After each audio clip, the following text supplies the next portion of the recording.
샬롬. 우리 잘가세 프로젝트 2탄 매일 바른 지혜 온라인 예배에 오신 모든 성도님들을 사랑하고 축복합니다. 이 시간 함께 기도하고 예배 시작하도록 하겠습니다. 전능하신 하나님, 은혜와 사랑에 감사합니다. 오늘도 아침을 깨우고 또한 각자의 시간에서 주님을 예배하고 주님을 찬양할 수 있도록 인도하심에 감사합니다.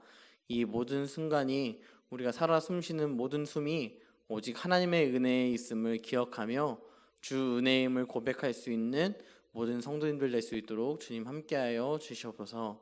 하나님, 오늘은 잠언 15장의 말씀을 가지고 함께 묵상하고 나눌 때에 이 말씀을 통하여서 우리가 참된 예배자의 모습으로 살아갈 수 있도록 주님 늘 우리와 함께 하시며 우리가 영과 진리로 예배할 수 있도록 인도하여 주시옵소서.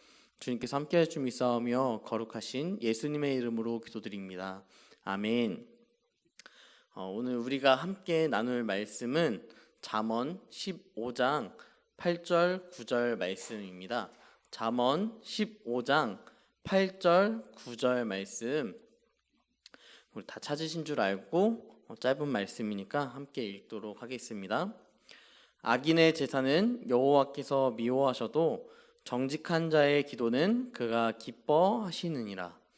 악인의 길은 여호와께서 미워하셔도 공의를 따르는 자는 그가 사랑하시느니라. 아멘. 네, 오늘 말씀은 잠언 15장에 등장하는 말씀입니다. 이 말씀을 통하여서 우리가 정말 예배자의 삶이 어떠한 삶인지 함께 나눠보기 원합니다.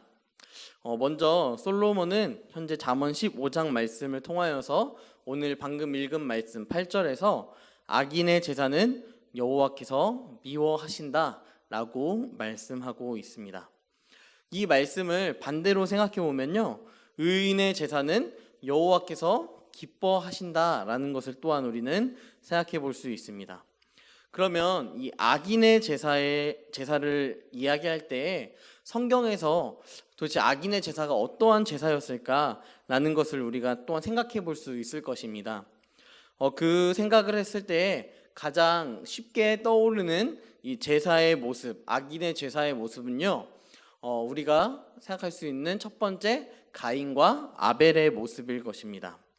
가인과 아벨은 둘 다 이 생활에서 열심을 다했습니다. 그리고 가인은 열심히 농사를 지었고요. 그리고 아벨은 목축업을 열심히 했습니다. 그러면서 하나님 앞에 자신의 아버지가 믿었던 하나님 앞에 제사를 지냈습니다. 그런데 그 예배를 두 개 다 받으셨으면 좋았을 것 같은데 아벨의 제사만 받는 모습이 성경에 나오고 있습니다. 그 성경 말씀의 마지막은 모두 다 아실 것입니다. 가인에게 네 동생이 어디 있느냐? 라고 질문하죠. 그 질문을 왜 하셨냐면 바로 가인이 아벨의 제사만 받았던 그 하나님의 모습을 보고 자신의 동생을 죽였기 때문입니다. 이러한 모습이 악인의 모습, 또한 악인이 드린 제사의 모습이라고 생각이 듭니다. 히브리서 말씀을 보면요, 아벨의 제사를 왜 하나님께서 받으셨는지에 대해서 나타나고 있습니다. 히브리서 11장 4절 말씀을 보니까 믿음으로 아벨은 가인보다 더 나은 제사를 하나님께 드림으로 의로운 자라 하시는 증거를 얻었으니 하나님이 그 예물에 대하여 증언하심이라. 그가 죽었으나 그 믿음으로써 지금도 말하느니라.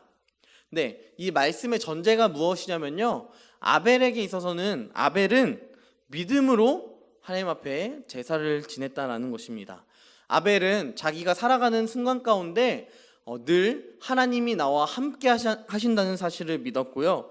또한 자신의 아버지가 믿었던 하나님을 자신이 믿고 자신의 하나님으로 신뢰하며 걸어 나아가는 자였습니다.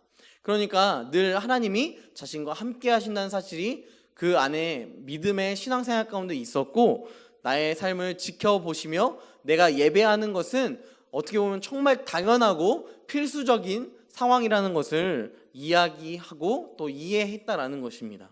하지만 반면에 가인은 그러한 모습이 없었던 것 같습니다.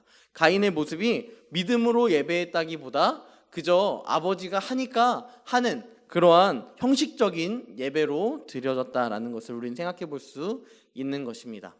또 한 가지 우리가 악인의 제사를 생각해 보면요, 바로 사무엘과 사울의 이야기를 생각해 볼 수 있습니다. 사무엘상 15장 말씀을 보면요, 하나님께서 사울에게 전쟁 가운데 싸울 때 아말렉과의 전투 가운데 모든 것들을 다 진멸시킬 것을 이야기하셨습니다. 하지만 그 말씀에도 불구하고 사울이 아말렉을 쳐서 그 모든 것들을 다 죽이는 것이 아니라 양식들과 또 동물들, 가축들을 남겨놓는 그러한 모습을 보여줬다라는 것입니다. 그러면서 사무엘이 사울에게 찾아와서 이렇게 이야기했습니다. 야, 하나님께서 다 진멸하라고 했는데 너는 왜 그렇게 진멸하지 않았니? 라고 물어보니까 사울이 이렇게 이야기하죠. 내가 이것들로 하나님을 제사하기 위해서 남겨두었다. 여러분, 예배 굉장히 중요합니다. 예배를 하나님 앞에 온전히 드리는 것, 그것도 굉장히 중요합니다. 그런데 사울은 현재 그러한 모습의 상황이 아니라 하나님께서 약속하시고 말씀하신 명령대로 하지 않고 자신이 원하는 방식대로 생각하였고, 자신이 어떻게 보면 예배를 변명 삼아서 아말렉을 다 진멸하지 않는 그러한 모습을 보여주고 있는 것입니다. 이것은 단순히 제사를 지내고 안 지내고의 문제가 아니라요, 이 사울의 삶 가운데 자신이 늘 항상 예배하고 있음을 기억하지 못하는 그런 모습이고, 하나님의 명령 가운데 순종하지 않는다는 것은 하나님이 내 앞에 항상 살아계신다는 사실을 인지하지 못하고 있는 그런 연약함 가운데 나타나는 모습이라는 것입니다.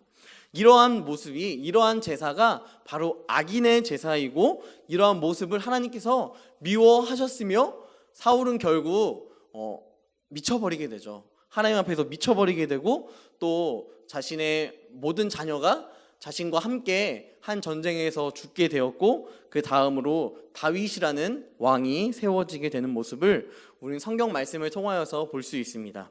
이러한 모습과 반대로 정직한 자의 기도는 그가 기뻐하시느니라. 여러분, 제사도 아닙니다. 예배도 아니에요. 그저 기도하고 있는데 이 정직한 자, 하나님 앞에서 올바르고 굳세게 서 있는 자의 이 기도를 하나님께서 기뻐하신다라고 이야기하고 있습니다. 여러분, 우리는 삶에서 어떻게 예배자의 모습으로 현재 살아가고 계십니까? 우리의 모습이, 삶이 매 1분 1초가 정말 예배자의 모습으로 하나님 앞에 거룩한 제사를 드리며 살아가는 모습으로 우리가 살아가고 있는지 다시 한번 생각해 볼 필요가 있습니다. 우리가 예배자라면요, 주님께서 우리의 기도에 응답하실 것입니다. 왜냐하면 주님께서 우리에게 이미 말씀하셨기 때문입니다. 구하라, 찾으라, 두드리라, 이것만을 이야기하신 것이 아니라 구하면 얻게 된다고 말씀하셨습니다. 두드리면 열릴 것이라고 말씀하셨습니다. 그러면서 예수님께서 말씀하신 것, 가장 좋은 것, 성령의 충만함을 우리에게 더하여 주신다고 말씀하셨습니다.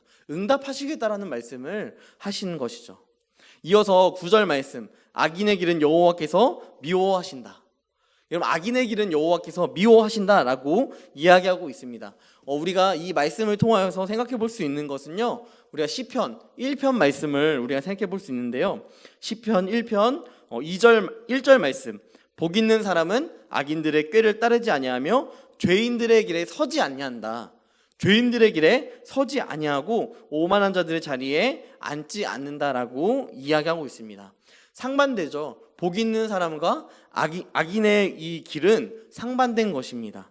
악인의 길은 여호와께서 미워하십니다. 왜냐? 복 있는 사람들의 길은요, 그곳에 주어져 있는 것이 무엇이냐면 2절 말씀, 시편 1장 2절 말씀에 보니까 오직 여호와의 말씀을 즐거워한대요. 그의 율법을 주야로 묵상한대요. 자기 뜻이 아니라, 자기 방법이 아니라 하나님의 방법을 구하고 하나님의 뜻을 구하고 하나님께서 원하시는 그 방법대로, 원칙대로 살아가려고 하는 것이 바로 복 있는 사람의 모습이라면, 악인들은, 죄인들은 자기 자신이 자신의 길을 개척해 나가려고 자꾸만 노력하기 때문입니다. 하나님이 없어도 될 것처럼 살아가기 때문입니다. 그러한 자들을 여호와께서 미워하신다라고 말씀하십니다. 그러면서 공의를 따르는 자는 그가 사랑하시느니라. 공의가 무엇입니까? 온전한 의를 말하는 것 아니겠습니까? 온전한 의가 어디서 나오겠습니까? 여호와의 말씀에서 나오겠죠. 여호와의 율법을 즐거워할 때, 그의 율법을 주야로 묵상할 때 우리에게 주어지는 것이 바로 공의를 따르는 삶이 되어지며 그 사람을 하나님께서 사랑하신다라고 이야기하십니다. 나의 사랑, 나의 어여쁜 자야, 일어나 함께 가자. 주님께서 우리를 사랑하시는 주님께서 우리에게 지금 말씀하고 계십니다. 여러분들의 삶의 자리는 어떻습니까? 율법을 묵상하고 말씀을 주야로 묵상하는 삶을 살아가고 있습니까? 아니면 혹은 나의 삶 가운데 내가 어떻게 해서든 나의 삶을 잘 추구해 나가고 잘 살아가려고 노력하십니까? 여러분, 우리가 이 잘가세 프로젝트를 통하여서 가정을 온전히 잘 세워나가기 원하는데요, 우리의 그 세워짐에 있어서 기반되는 것, 기준이 되는 것이 무엇입니까? 우리 안에 주야로 묵상함이 있어야 하며 율법을 즐거워함이 있어야 할 것입니다. 그렇게 주님의 뜻대로 공의를 따르며 나아갈 때 주님께서 우리에게 말씀하실 것입니다. 사랑하는 내 아들과 사랑하는 내 딸아, 내가 너희와 늘 함께한다. 내가 너희와 함께 동행하기 원한다. 주님 우리에게 지금도 이렇게 말씀하실 것입니다. 주님 우리와 늘 동행하시며 늘 함께하기 원하실 것입니다. 그렇다면 우리의 삶이, 우리의 모습이 정말 참된 예배자의 모습으로 살아가기 원하고, 또한 주야로 말씀을 묵상하며 주님께서 우리에게 하시고 싶은 뜻이 무엇인지 분별해 나갈 수 있는 저와 우리 성도님들이 되기를 주님의 이름으로 간절히 소망합니다. 함께 기도하겠습니다. 전능하신 하나님, 은혜와 사랑에 감사합니다. 오늘도 말씀을 통하여서 악인의 제사는 하나님께서 미워하시고 받지 아니하시는데 의인의 제사는 받으시는 그 모습을 바라보면서 주님, 우리가 정말 주님 앞에서 참된 의인의 모습으로 살아가기 원합니다. 그 배경이, 그 기본이 오직 말씀, 오직 성경에 입각하여 살아가기 원하며 말씀이 육신이 되어 이 땅 가운데 나타나신 예수 그리스도를 우리가 따르며 그분이 말씀하셨던 나는 곧 길이요 진리요 생명이라고 말씀하셨던 그 말씀대로 주의 뜻을 따라 살아가기 원하오니 우리가 넘어지고 약하여 무너질 때라도 다시 세워나가시고 다시 공고하게 지켜나가 주시옵소서. 주님께서 우리와 늘 동행하시며 역사할 줄 믿사오며 거룩하신 예수님의 이름으로 기도드립니다. 아멘.